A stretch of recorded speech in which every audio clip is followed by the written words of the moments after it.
ಓಂ ಶ್ರೀ ವೆಂಕಟೇಶಾಯ ನಮಃ. ನಮ್ಮೆಲ್ಲರಿಗೂ ರಕ್ಷಾಬಂಧನದ ಹಾರ್ದಿಕ ಶುಭಾಶಯಗಳು. ರಕ್ಷಾಬಂಧನವನ್ನು ಈ ವರ್ಷ ಶ್ರಾವಣ ಮಾಸದ ಶುಕ್ಲ ಪಕ್ಷದ ಪೂರ್ಣಿಮೆ 19ನೇ ತಾರೀಕು ಇರುವುದರಿಂದ ಈ ದಿನ ವಿಶೇಷವಾಗಿ ಸಹೋದರಿಯು ತನ್ನ ಸಹೋದರನಿಗೆ ಕೈಯಲ್ಲಿ ಒಂದು ಕಟ್ಟುವ ದಾರ, ಅಂದರೆ ಆ ರಕ್ಷಾ ಬಂಧನ ಏನಿದೆಯಲ್ಲ, ಅದು ಬಹಳ ಸುಂದರವಾದ ಒಂದು ರಕ್ಷೆಯನ್ನು ನನ್ನನ್ನು ಮಾಡು ಅನ್ನುವಂಥ ಸಹೋದರಿಯ ಒಂದು ಉತ್ಕಟ ಇಚ್ಛೆಯಿಂದ ಆ ಸಹೋದರನಿಗೆ ಆ ರಕ್ಷೆಯನ್ನು ಕಟ್ಟಿದರೆ, ಆ ಸಹೋದರನು ಅದೇ ರೀತಿಯಾಗಿ ತನ್ನ ಸಹೋದರಿಯನ್ನು ನಾನು ಸಂರಕ್ಷಣೆ ಮಾಡ್ತೀನಿ ಅನ್ನುವಂತಹ ಒಂದು ಅಭಯವನ್ನು ಕೊಟ್ಟು ತನ್ನ ಸಹೋದರಿಗೆ ತಾನು ತಂದಂಥ ಸಿಹಿಯನ್ನು ಹಂಚಿ ಪ್ರತಿಜ್ಞೆ ಮಾಡುವಂಥ ಒಂದು ಪರಂಪರೆ ನಮ್ಮ ಹಿಂದಿನ ಋಷಿಮುನಿಗಳು ನಮಗೆ ಇದು ಕೊಟ್ಟಂಥ ಒಂದು ಕಾಣಿಕೆ. ಆ ಸಹೋದರಿಗೆ ತಾನು ಸಿಹಿಯನ್ನು ಕೊಟ್ಟು ನಾನು ನಿನ್ನ ಸಂರಕ್ಷಣೆಗೆ ನಾನು ಬದ್ಧನಿದ್ದೇನೆ ಅನ್ನುವಂತಹ ಈ ಒಂದು ಪರಂಪರೆಯೇ ನಮ್ಮ ರಕ್ಷಾಬಂಧನ. ಆ ರಕ್ಷಾಬಂಧನದ ಇತಿಹಾಸವನ್ನು ನಾವು ಹಿಂದಿನಿಂದ ನೋಡ್ತಾ ಹೋದರೆ ಅದಕ್ಕೆ ಸುಮಾರವಾದಂತಹ ಉದಾಹರಣೆಗಳನ್ನು ನಾವು ಇಲ್ಲಿ ಒಂದು ಕಾಣಬಹುದು. ಆ ರಕ್ಷಾಬಂಧನಕ್ಕೆ ಹಲವು ಇತಿಹಾಸಗಳ ದೇವತೆಗಳು ಮೊದಲಾಗಿ ಈ ರಕ್ಷಾಬಂಧನಕ್ಕೆ ಒಂದು ಹೆಚ್ಚಿನ ಮಹತ್ವವನ್ನು ಕೊಟ್ಟಿದ್ದನ್ನು ನಾವು ಈ ಮುಂದಿನ ಒಂದು ದೃಷ್ಟಾಂತದಲ್ಲಿ ನೋಡೋಣ. ಹಿಂದೆ ದೇವತೆಗಳಿಗೆ ಮತ್ತು ಅಸುರರಿಗೆ, ಅಂದರೆ ರಾಕ್ಷಸರಿಗೆ ಘೋರವಾದಂಥ ಯುದ್ಧಗಳು ಪ್ರಾರಂಭವಾಗುತ್ತಿದ್ದವು. ಆ ಯುದ್ಧವನ್ನು ಜಯಿಸುವುದು ಅಷ್ಟು ಸಾಮಾನ್ಯ ಇರಲಿಲ್ಲ. ಯಾಕಂದರೆ ಅಸುರರಲ್ಲಿ ಬಹಳ ಅಗಮ್ಯವಾದಂತಹ ಶಕ್ತಿ ಇರ್ತಿತ್ತು. ಆ ಶಕ್ತಿಯನ್ನು ನಾವು ಹೇಗೆ ಗೆದ್ದೀಬೇಕು ಅನ್ನುವಂತಹ ಇಂದ್ರನಿಗೆ ಒಂದು ಸರಿ ಬಹಳ ದುಃಖ ಆಗ್ತದೆ. ಆವಾಗ ಅವರ ದೇವತೆಗಳ ಗುರುಗಳಾದಂತಹ ಬೃಹಸ್ಪತಿಗಳನ್ನು ಹೋಗಿ ಶರಣಾಗಿ, ಬೃಹಸ್ಪತಿಗಳಿಗೆ ನಾನು ಯುದ್ಧದಲ್ಲಿ ಒಂದು ಗೆಲ್ಲುವ ಒಂದು ಗುಟ್ಟವನ್ನು ನೀವು ಹೇಳಬೇಕಂತ ಕೇಳಿದರು. ಆಗ ಬೃಹಸ್ಪತಿಗಳು, ಇಂದ್ರ, ನಿನ್ನ ಸತಿಯಾದಂತಹ ಸಚಿಯಿಂದ ನೀನು ಯುದ್ಧದಲ್ಲಿ ಗೆಲ್ಲಬೇಕಾದರೆ ಬಲಗೈಯಲ್ಲಿ ಒಂದು ದಾರವನ್ನು ಕಟ್ಟಿಕೊಂಡು ಹೋಗಬೇಕು ಅನ್ನುವಂಥದ್ದು ಗುಟ್ಟವಾದಂಥ ವಿಷಯವನ್ನು ಹೇಳಿದಾಗ, ಇಂದ್ರದೇವನು ತನ್ನ ಪತ್ನಿಯಾದಂಥ ಸಚಿಯಿಂದ ಆ ದಾರವನ್ನು ಕಟ್ಟಿಸಿಕೊಂಡು, ಅಂದರೆ ತನ್ನ ರಕ್ಷೆಗಾಗಿ ಆ ದಾರವನ್ನು ಕಟ್ಟಿಸಿಕೊಂಡು ಆರತಿಯನ್ನು ಮಾಡಿಕೊಂಡು ಅಲ್ಲಿಂದ ಯುದ್ಧ ಭೂಮಿಯಲ್ಲಿ ಹೋದಾಗ, ಆ ಯುದ್ಧ ಭೂಮಿಯಲ್ಲಿ ಇಂದ್ರದೇವನು ಅಸುರರೆಲ್ಲರನ್ನು ಸಂಹಾರ ಮಾಡ್ತಾನೆ. ಆ ಸಂಹಾರ ಮಾಡಿ ಆ ಜಯವನ್ನು ಪಡೆದುಕೊಂಡು ಹಿಂತಿರುಗಿ ಬಂದಾಗ, ಅದೇ ಒಂದು ಯಾವುದು ತಿಥಿ ಅಂತಂದರೆ ಶ್ರಾವಣ ಮಾಸದ ಶುಕ್ಲ ಪಕ್ಷದ ಪೂರ್ಣಿಮೆ ಅಂಥೇಳಿ ವರ್ಣನೆ ಮಾಡ್ತಾರೆ. ಇಂಥ ಒಂದು ಶಕ್ತಿಯನ್ನು ರಕ್ಷಾಬಂಧನದಲ್ಲಿ ಇಂದ್ರದೇವನು ತನ್ನ ಸಚಿ ಪತ್ನಿಯಿಂದ ಪಡೆದುಕೊಂಡಿದ್ದನ್ನು ಅನ್ನುವಂಥದ್ದು ಇಲ್ಲಿ ನಾವು ಉದಾಹರಣೆಯನ್ನು ನೋಡಬಹುದು.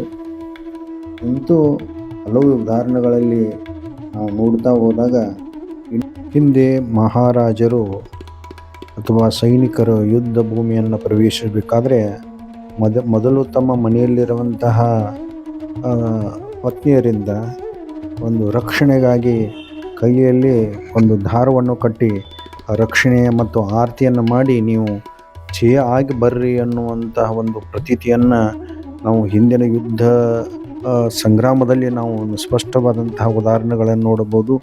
ಅಂಥದ್ದೆಲ್ಲ ಜ್ಯೋತಿಕವಾದಂಥದ್ದು ಆಚರಣೆ ಯಾವುದು ಅಂತಂದರೆ ಅದೇ ಒಂದು ರಕ್ಷಾಬಂಧನ. ಅಂಥ ರಕ್ಷಾಬಂಧನವನ್ನು ನಾವು ಪರಂಪರೆಯನ್ನು ನಾವು ಗೌರವಿಸ್ತಾ ಹೋಗಬೇಕು. ಮಹಾಭಾರತದಲ್ಲಿ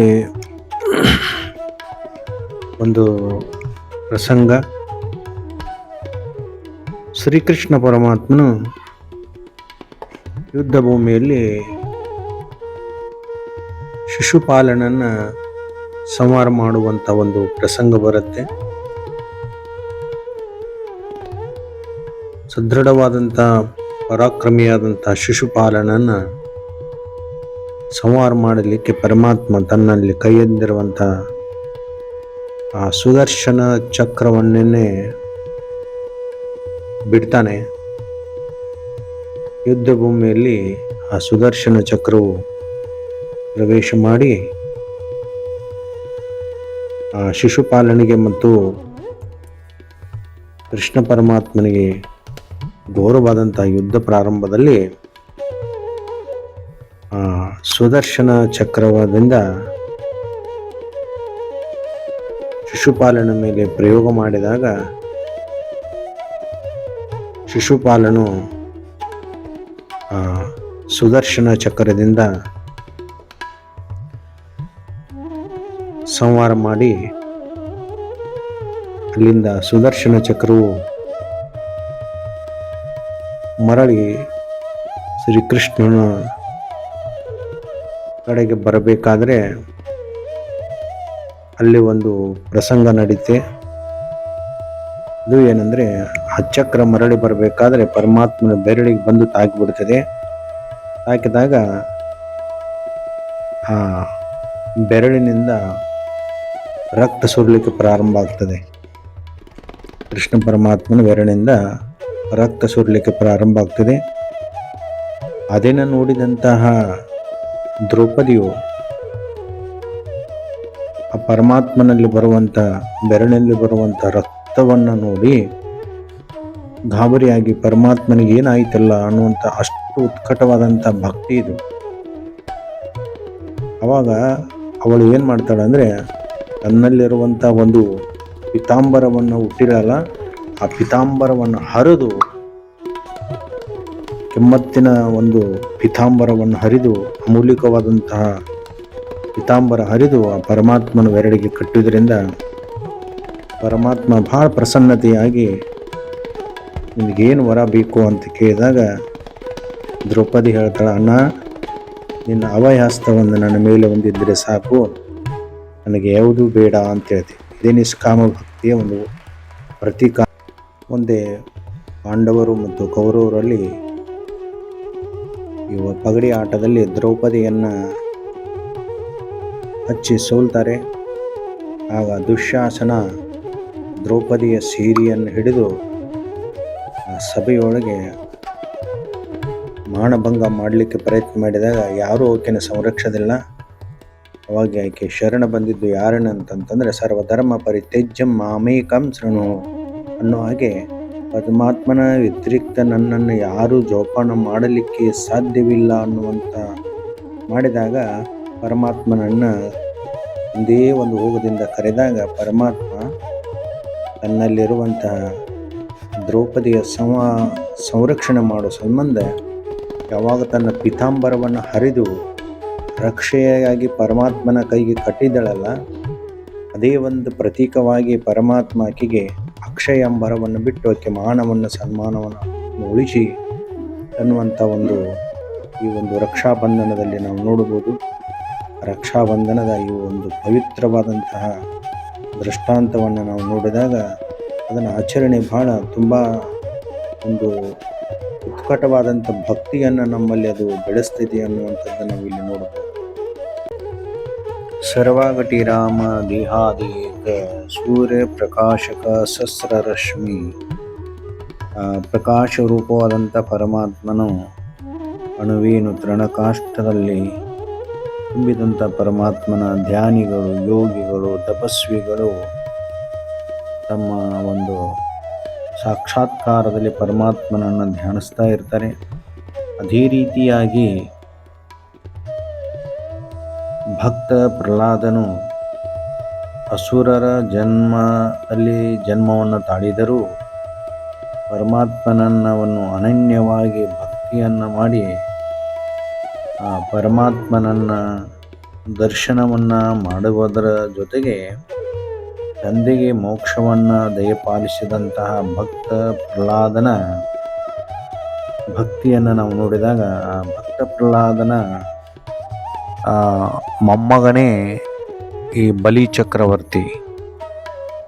ಆ ಬಲಿ ಚಕ್ರವರ್ತಿಯ ಒಂದು ತಂದೆ ವಿರೇಚನ ಹಾಗೂ ಸರೋಜನ ಅವರ ಮಗವೇ ಈ ಬಲಿ ಚಕ್ರವರ್ತಿ. ಅಸುರರ ಒಂದು ಕುಲದಲ್ಲಿ ಜನ್ಮವನ್ನು ತಾಳಿದರೂ ಪರಮಾತ್ಮನ ಪರಮ ಭಕ್ತರು.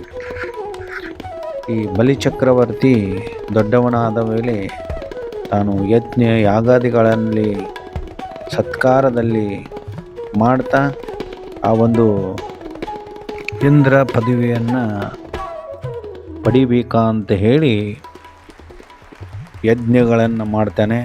ಆ ಇಂದ್ರ ಪದವಿ 99 ಯಜ್ಞಗಳನ್ನು ಮಾಡಿ ಇನ್ನು ಒಂದು ಯಜ್ಞವನ್ನು ಮಾಡಿದರೆ ಪೂರ್ಣ ಆಹುತಿ ಆಗ್ತಿತ್ತು. ಆ ಪೂರ್ಣತೆ ಆಗೋದರಿಂದ ಅವನಿಗೆ ಇಂದ್ರ ಪದವಿ ಪ್ರಾಪ್ತಿ ಆಗ್ತಿತ್ತು. ಇಂದ್ರ ಕಂಡಂತಹ ಇಂದ್ರದೇವನು ಶ್ರೀಮನ್ನಾರಾಯಣನಲ್ಲಿ ಹೋಗಿ ಅಸುರರು ಈ ರೀತಿಯಾಗಿ ಯಜ್ಞಗಳನ್ನು ಮಾಡ್ತಾ ಇದ್ದಾರೆ, ನನ್ನ ಸಂರಕ್ಷಣೆ ಮಾಡಬೇಕು ಅಂದಾಗ ಪರಮಾತ್ಮ ಅವನಿಗೆ ಇಂದ್ರನಿಗೆ ಅಭಯವನ್ನು ಕೊಡ್ತಾನೆ. ಪರಮಾತ್ಮ ಯದಾ ಯದಾ ಹಿ ಧರ್ಮಶ್ಚ ಗ್ಲಾನಿರ್ಭವತಿ ಭಾರತ ಅಭ್ಯುತ್ಥಾನಮಧರ್ಮಶ್ಚ ತದಾತ್ಮಾನಾಂ ಸೃಜಾಮ್ಯ ಅನ್ನುವೇ ಪರಮಾತ್ಮನ ಅನೇಕ ರೂಪಗಳನ್ನು ಜನ್ಮವನ್ನು ತಾಳಬೇಕಾಗ್ತದೆ. ಅದೇ ರೂಪವಾಗಿ ಈ ಒಂದು ದರ್ಪದಲ್ಲಿ ಒಂದು ಬೆಳೆದಂತಹ ಈ ಬಲಿಚಕ್ರವರ್ತಿಯನ್ನು ಸಂಹಾರ ಮಾಡಲಿಕ್ಕೆ ಪರಮಾತ್ಮ ವಾಮನ ರೂಪವಾಗಿ ಧಾರಣೆಯಾಗಿ ಬಂದು ಆ ಬಲಿಚಕ್ರವರ್ತಿಯಲ್ಲಿ ದಾನವನ್ನು ಬೇಡ್ತಾನೆ. ಆಗ ಬಲಿಚಕ್ರವರ್ತಿ ನಿನಗೇನು ಬೇಕಾದ್ದನ್ನು ಬೇಡ ನಾವು ಕೊಡ್ತೀನಿ ಅಂದಾಗ, ನನಗೇನು ಬೇಡ 3 ಪಾದ ಭೂಮಿಯನ್ನು ಕೊಡು ಅಂತಂದಾಗ ಬಲಿಚಕ್ರವರ್ತಿ ಹೇಳ್ತಾನೆ, ಮತ್ತೆ ಏನಾದರೂ ಬೇಡು, ಕೇವಲ 3 ಪಾದ ಭೂಮಿಯೇ ಅಂತ ಪ್ರಶ್ನೆ ಮಾಡ್ತಾನೆ. ಆಗ ನಗುತ್ತಂತ ವಾಮನ 3 ಪಾದ ಕೊಡು ಅಂದಾಗ 1ನೇ ಪಾದವನ್ನು ಎಲ್ಲಿಡಲಿ ಅಂತ ಕೇಳಿದಾಗ 1ನೇ ಪಾದವನ್ನು ಭೂಮಿ ಮೇಲೆ ಇಡ ಅಂತ ಹೇಳಿದವು. ಭೂಮಿ ಮೇಲೆ ಇಟ್ಟಾಗ ಭೂಮಿ ಪೂರ್ಣ ತುಂಬಿಡ್ತದೆ, ಆ ಪರಮಾತ್ಮನ ಚರಣದಿಂದ ತುಂಬಿಡ್ತಿದೆ. ಹಾಗಾದರೆ 2ನೇ ಪಾದವನ್ನು ನಾನು ಎಲ್ಲಿಡಲಿ ಅಂತ ಕೇಳ್ತಾನೆ. 2ನೇ ಪಾದವನ್ನು ಆಕಾಶದಲ್ಲಿ ಇಡುವಂತ ತೋರಿಸ್ತಾನೆ. ಆಗ ಪರಮಾತ್ಮ ತನ್ನ 2ನೇ ಪಾದವನ್ನು ಆಕಾಶದಲ್ಲಿಟ್ಟಾಗ ಆಕಾಶ ಪೂರ್ಣತೆಯವಾಗಿ ತುಂಬಿ ಹೋಗಿಬಿಡ್ತದೆ. ಆವಾಗ ದಿಗ್ಭ್ರಮರಾದಂಥ ಪರಮಾತ್ಮ ಗುರುತಾದ ಈ ನೋಡಿದಂತಹ ಈ ಬಲಿಚಕ್ರವರ್ತಿ ಇನ್ನು 3ನೇ ಪಾದವನ್ನು ನಾನು ಎಲ್ಲಿ ಇಡಲಿ ಅಂತ ಕೇಳಿ ವಾಮನ ರೂಪವಾದಂಥ ಪರಮಾತ್ಮ ಕೇಳಿದಾಗ 3ನೇ ಪಾದವನ್ನು ನನ್ನ ತಲೆ ಮೇಲೆ ಇಡು ಅಂತ ಹೇಳ್ತಾನೆ. ಆ 3ನೇ ಪಾದವನ್ನು ತಲೆ ಮೇಲೆ ಇಟ್ಟು ಆ ಬಲಿಚಕ್ರವರ್ತಿಯನ್ನು ಪಾತಾಳಕ್ಕೆ ತನ್ನ ಚರಣದಿಂದ ಒತ್ತಿ ಕಳಿಸಿಬಿಡ್ತಾನೆ. ಆವಾಗ ಸಂತುಷ್ಟನಾದಂಥ ಪರಮಾತ್ಮ ಅವನಿಗೆ ನಿನಗೇನು ಬೇಕು ಅಭಯ ಅಂತ ಕೇಳಿದಾಗ, ಏನು ಪರಮಾತ್ಮ, ನಾನು ಪಾತಾಳ ಲೋಕಕ್ಕೆ ಹೊಂಟಿದ್ದೀನಲ್ಲ, ನನ್ನ ಜೊತೆಗೆ ನೀನು ಅಲ್ಲೇ ವಾಸವಾಗಬೇಕು, ನನ್ನ ಜೊತೆಗೇ ನೀನು ಇರಬೇಕು ಅಂದಾಗ ಅವಾಗ ದಾಸ್ತು ಅಂತ ಹೇಳಿ ಪರಮಾತ್ಮ ವೈಕುಂಠ ಲೋಕದಿಂದ ಬಿಟ್ಟು ಬಂದಂಥ ವಾಮನ ರೂಪವಾದಂಥ ಪರಮಾತ್ಮ ಆ ಬಲಿ ಚಕ್ರವರ್ತಿಯ ಜೊತೆಗೆ ಪಾತಾಳ ಲೋಕಕ್ಕೆ ಹೋಗಿ ವಾಸವಾಗ್ತಾನೆ. ಇದನ್ನು ನೋಡಿದಂತಹ ವೈಕುಂಠದಲ್ಲಿ ಲಕ್ಷ್ಮಿಯು ಗಾಬರಿ ಆಗ್ತಾಳೆ. ಪರಮಾತ್ಮ ಯಾವ ವೈಕುಂಠ ಲೋಕವನ್ನು ಬಿಟ್ಟು ಪಾತಾಳ ಲೋಕಕ್ಕೆ ಹೋದಲ್ಲ, ಇವನು ಕರ್ಕೊಂಬರೋದು ಹೇಗೆ ಅಂತ ವಿಚಾರ ಮಾಡಿದಾಗ ಲಕ್ಷ್ಮೀದೇವಿಯು ತಾನೇ ಸಾಕ್ಷಾತ್ತವಾಗಿ ಒಂದು ಪಾತಾಳ ಲೋಕಕ್ಕೆ ಹೋಗ್ತಾಳೆ.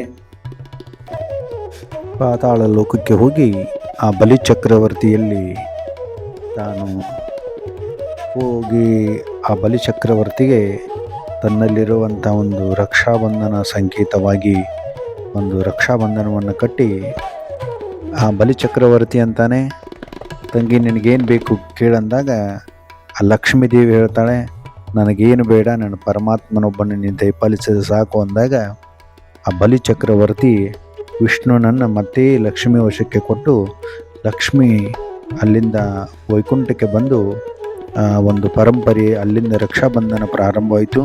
ಅದನ್ನು ಇವತ್ತಿಗೆ ನಾವು ಎಲ್ಲ ಸಹೋದರರ ಜೊತೆಗೆ ನಾವು ಆ ಒಂದು ರಕ್ಷಾಬಂಧನವನ್ನು ಹಂಚಿಕೊಳ್ತಾ ಇದ್ವಿ. ಆತ್ಮೀಯರೇ, ಈ ವಿಡಿಯೋ ಇಷ್ಟವಾದಲ್ಲಿ ಸಬ್ಸ್ಕ್ರೈಬ್ ಮಾಡಿ, ಶೇರ್ ಮಾಡಿ ಮತ್ತು ಲೈಕ್ ಮಾಡಿ ಅಂತ ಹೇಳ್ತಾ ನಮಸ್ಕಾರಗಳು.